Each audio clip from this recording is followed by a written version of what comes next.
Apprenti conducteur, apprenti conductrice, bonjour. Tu galères encore lors de tes démarrages en côte? C'est Nassim, ton enseignant d'avant préféré. Et à la fin de ce tutoriel vidéo, tu te rapprocheras un peu plus vers ton permis de conduire.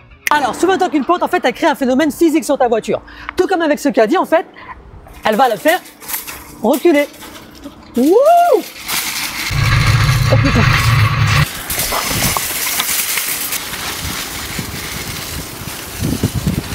Bagnole, attends que je t'attrape!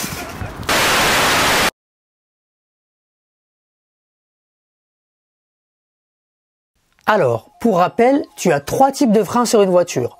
Le frein à main, le frein au pied et enfin le frein moteur. Commençons par le démarrage en côte avec frein à main. Son avantage est que tu peux libérer ton pied du frein. Tu vas donc mettre en œuvre la même méthode que le démarrage dynamique sur terrain plat.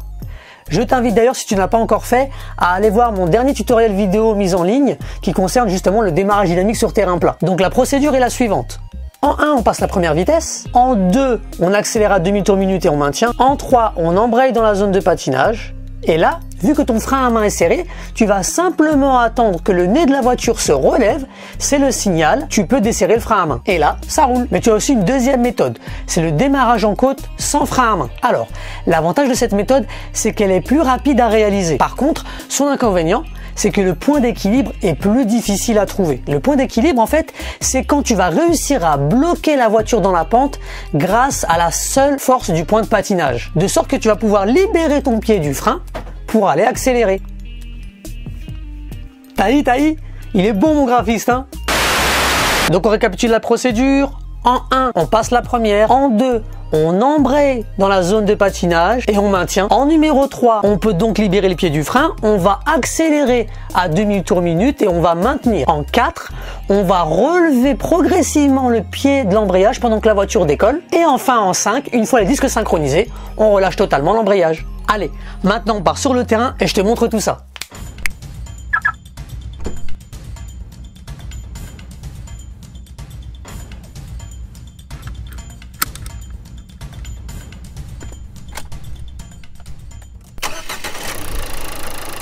Et surtout, souviens-toi que tous ces exercices sont appliqués avec un enseignant de la conduite et de la sécurité routière diplômé d'État pour assurer ta sécurité et conduire dans les meilleures conditions. Et reste jusqu'à la fin parce que non seulement on verra les trucs et astuces pour maîtriser encore mieux la procédure, mais en plus, je te donnerai le secret pour ne plus caler en côte.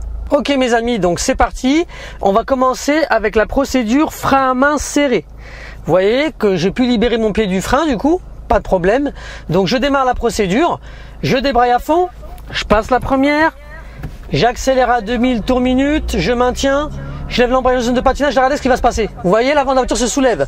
Je bloque tout, je redesserre le frein à main, et là, je relève gentiment l'embrayage en zone de patinage. Quand les disques sont synchronisés, bien entendu, je relâche. Très bien mes amis, alors maintenant, on va faire la procédure frein à main, regardez, desserré. Le frein à main est tout en bas. Donc je n'ai d'autre choix que de tenir le frein, parce que sinon, regardez mon véhicule ce qu'il va faire, il va reculer. Donc je freine. Et là, c'est parti pour la procédure. Je débraye à fond, je passe la première vitesse, j'embraye en zone de patinage. Quand ça me semble bon, je lâche le frein. Et on peut voir que le véhicule, regardez, il stoppe dans la pente. D'ailleurs, il a même tendance à avancer un tout petit peu. Ce n'est pas grave. Je récupère l'accélérateur, je monte à demi-tour minute, je maintiens. Et là, tout doucement, je lève l'embrayage en zone de patinage. Et une fois que les disques sont synchronisés, je relâche. Le degré d'inclinaison d'une pente, il peut être très différent d'une pente à l'autre. En fait, tout est une question d'équilibre des forces. Regarde ce qui va suivre. Ce caddie représente toujours ta voiture, ok? Tu vas imaginer que mes bras, c'est mon embrayage. Et mes jambes, c'est mon accélérateur. Le souci, tu vois, c'est si jamais j'essaie d'accélérer, ce que vous faites très souvent d'ailleurs, en premier, en relâchant l'embrayage. Qu'est-ce qu'il va faire le caddie?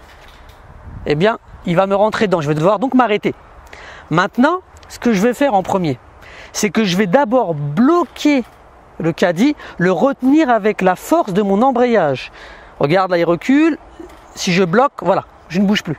Et là maintenant je vais pouvoir utiliser mon accélérateur. Et là tu vois, le caddie décolle. Et oui, car n'oublie pas que ton accélérateur ne sert qu'à prendre de la vitesse. C'est ton embrayage qui va donner la force motrice à ta voiture pour qu'elle avance dans la pente. Et le problème, c'est que plus cette pente a une déclivité qui est élevée, donc plus cette pente elle est grande, plus la force à appliquer sur ton embrayage va être importante. Et comment ça se traduit en voiture?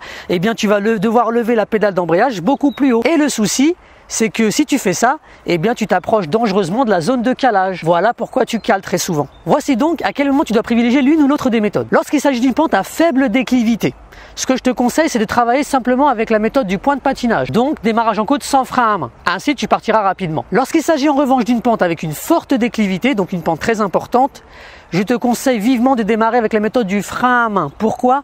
Parce que sinon le véhicule risque de reculer rapidement et tu vas avoir une frayeur. D'ailleurs, tu peux voir apparaître en même temps que je parle un tableau récapitulatif des deux méthodes. Quand est-ce qu'il faut les utiliser, l'une ou l'autre?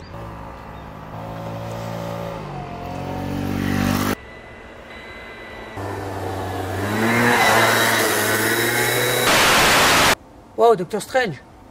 Mais qu'est-ce que tu fous habillé en scientifique? Bah j'ai voulu me faire un kiff. Mais tes élèves, ils savent que t'as bac -4. Bah c'est pas de ma faute si j'étais mal orienté aussi. T'étais désorienté. T'étais un âne, oui. Alors c'est parti pour les tips. Donc en numéro 1, pour le démarrage en côte avec frein à main, n'oublie jamais de bien desserrer ton frein à main avant de partir. La voiture ne doit pas partir avec les freins serrés. C'est très mauvais pour les disques de frein. En numéro 2, en ce qui concerne le démarrage en côte sans frein à main, si jamais tu trouves le point de patinage et que ton véhicule commence à avancer tout doucement, ne reste pas prostré. Maintenant que tu as réussi à trouver le point d'équilibre, accélère pour donner du dynamisme à ta voiture avant de relever l'embrayage complètement, sinon tu vas caler. En numéro 3, si jamais tu veux voir si ton véhicule recule dans la pente ou pas, ne regarde pas devant toi. Il est très difficile de s'en rendre compte quand on regarde devant. Mon conseil, c'est de regarder sur les côtés. On se rend compte beaucoup plus facilement, le décor défile plus vite. Alors, en numéro 4, en fait, je vais te donner un petit exercice à réaliser pour t'entraîner à deviner le degré d'inclinaison d'une pente, parce que c'est jamais facile au début. Ce que je te conseille, lorsque tu es avec tes parents en voiture, tes frères et sœurs ou des amis, peu importe, et que bien sûr tu ne conduis pas, je te conseille de fermer les yeux et d'essayer de ressentir quand le véhicule monte une pente ou voire même la descend. En fait, le fait de fermer les yeux, tu vas handicaper ton cerveau de sa capacité à regarder. Souviens-toi, la vue, c'est 80% de la conduite.